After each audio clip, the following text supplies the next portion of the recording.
اوس د اسلامي ریاست لپاره یو قانون بیانېږي او الله فرمایي چې د غلا کوونکي سړي او غلا کوونکي ښځې نه به لاس کټ کولی شي او د لاس کټ کول پوره بدله د دغه کار کوم چې دوی کړی دی، یعنې د غلا کولو پوره سزا هغه لاس کټ کول دی. نو دا یو قانون دی او دا به عامي که هر څوک خو چې غلا وکړي هغه به دا قانون نافذ کیږي. په حدیث کې راځي ویل بنو اسد یوه قبیله وه چې د هغې نه یو زنانه فاطمې په نوم باندې هغې غلا کړې وه او د الله رسول په هغې باندې امر کړی او د لاس کټ کولو. بیا یې څه خلک راجمع شوي چې دا خو ډېر معزز خلک دی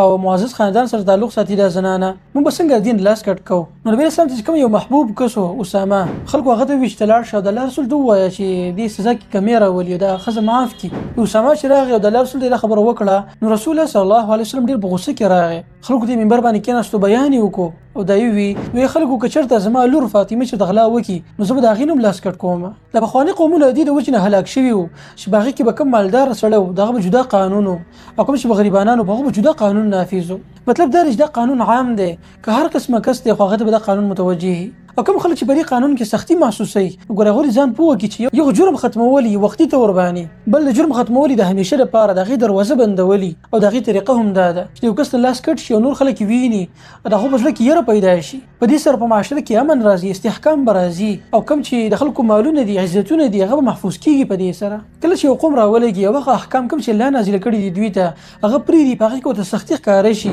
او هغه احکامو ته لاس واچوي، د ځان داسې قوانین جوړ کړي چې په هغې ته ظاهري طور باندې ځان له فایده ښکاري. دغه خلک همیشه الله د خپېمانتیا سره مخامخ کوي او د هغې صورتحال نن سبا زموږ په دې ملکونو کې دي تاسو یې وینئ په دې کې څومره بېامني خوره ده، د خلکو مالونه عزتونه محفوظ نه دي. د هغې وجه دا دی چې سزاګانې نشته دی، سزاګانې چې کله عام شي نو په دې سره د جرم دروازه بالکل بندېږي او شریعت چې کوم قوانین مقرر کړي دي موږ تاسو ته بیان کړي دي نو په هغې کې غټ غایه او مقصد دا دی چې په معاشره کې د امن وي، استحکام وي او په هغې چې کوم خلک اوسېږي هغه دې په امن کې وي. هو په یو صورت کې په دې حکم کې تخفیف راتلی شي چې کله قحط راشي حالت خراب او خلکو سره بالکل د خوراک سکاک څه نه یو سړی د خپل ځان مړولو دپاره د مرګ نه بچ کولو دپاره هغه معمولي څغلا کې وخوري نو علما وایي چې بیا په هغه باندې حد نه جاري کېږي او عمر رضی الله عنه هم دا قانون نافظ کړی په خپله زمانه کې کله چې قحط راغلی نو الله چې کوم قانون بیان کړی دی دا ډېر امن واله دی خو کاش که چېرته په معاشره کې نافظ کړی شي. موږ چې په کوم معاشره کې اوسېږو ملګرو نو په دې کې موږ ډېر افراط او تفریط وینو د انسانانو د حقوقو په باره کې. بعضې خلک رالګېدلي دي هغو د انسانانو د حقوقو په بهانه باندې داسې حقوق هغوی له ورکړي دي چې هغې د وجې نه بېامني راغلې ده په معاشره کې. بعضې خلکو دومره تفاوت کړی دی چې هغوی رالګېدلي دي او خلک یې وژلی دی بې ګناه، ځای په ځای باندې بمونه ورېږي او د انسانانو غوښې تار تار کېږي، په اسمان کې الوځي او دا افسوس خبره ده چې دغه خلک هغه طرف ته توجه نه کوي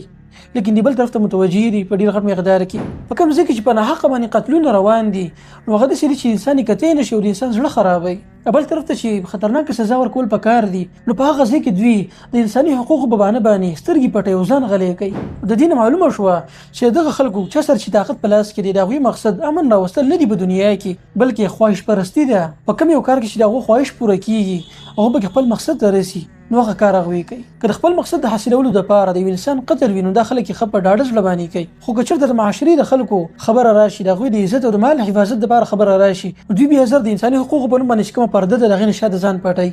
الله دې رحم وکړي ملګرو.